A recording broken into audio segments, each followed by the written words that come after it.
CGI साहब पर जो हमला हुआ है उसको किस तरीके से देख रहे हैं? मैं पहले अपना परिचय दे दूं सर। मेरा नाम अशोक निराला है और मैं आपको ये बताना चाहता हूं कि जो सीजीआई पर जूता फेंका गया है ये पूरे देश की एक शर्मनाक और निंदित घृणा का विषय है।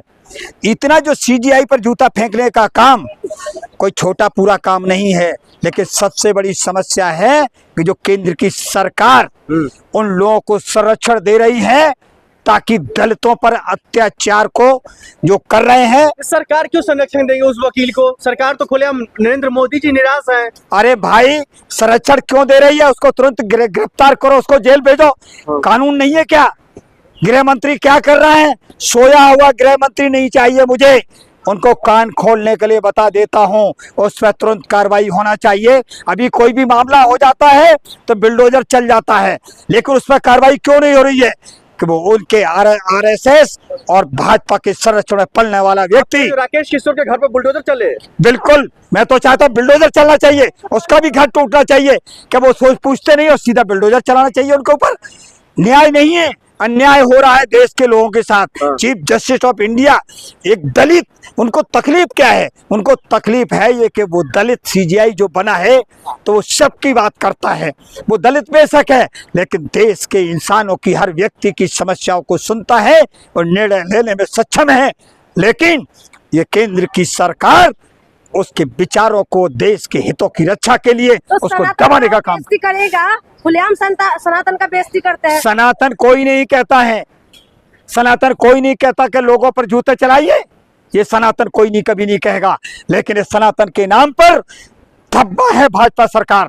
सनातन में लोगों की सेवा की जाती है, लेकिन उन्होंने तो उस सेवा भाव की परिभाषा को ही बदल दिया है। अब गुंडों की परिभाषा बन गई है।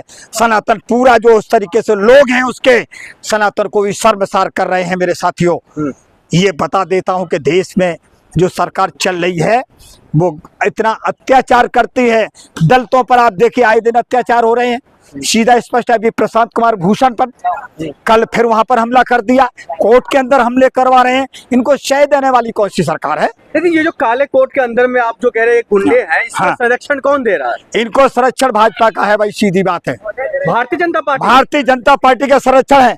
न्याय के उस क्षेत्र में, कोर्ट रूम में इतनी गुंडागर्दी हो जाए नामुमकिन है, लेकिन संरक्षण है तभी ये काम हो रहा है।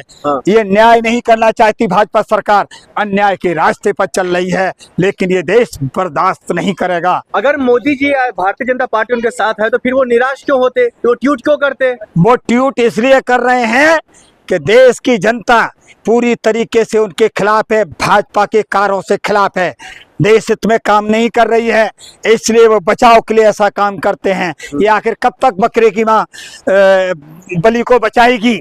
एक दिन तो बकरे को कटना है। भाजपा सरकार का पतन तय हो गया है मेरे साथियों। अभी बिहार से शुरू करूंगा तो याद रखना, बिहार में 243 सीटों पर जिस तरीके से काम कर रही है तो गुंडागर्दी के बल पे काम हो रहा है। वाले हैं। आप लोग सपना देखना भूल जाइए। सपना ना देखे भाजपा और नीतीश कुमार, सम्राट चौधरी, ये जो सपना देख रहे हैं ध्वस्त हो जाएंगे। वोट चोर के मामले पर वोट चोर गद्दी छोड़, इसका नारा बिहार में क्या पूरे देश में जोर शोरों से चल रहा है मेरे साथियों। देश की जनता, बिहार की जनता सब जान चुकी है कि चोर कौन है, भाजपा ही वोट चोर है। आंकड़े नहीं दिखाई देती है और अनुराग ठाकुर 2 दिन में निकाल के ले आते हैं आंकड़े।